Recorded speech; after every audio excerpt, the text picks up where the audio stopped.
mayroon akong isang kwento na nagmula pa sa ating mga ninuno.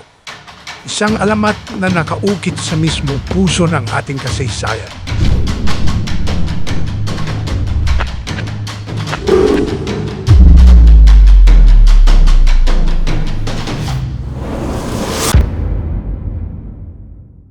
Narinig mo na ba? May sinamang karbaw sa kabilang bagay ng bulkan na nakapagtatawag ng kung ano-anong hayop. Gamit lang ang kanyang maika.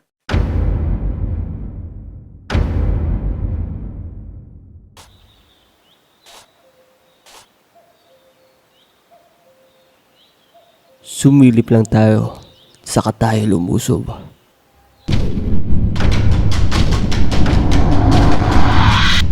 Nabalot na lang kasakiman iyong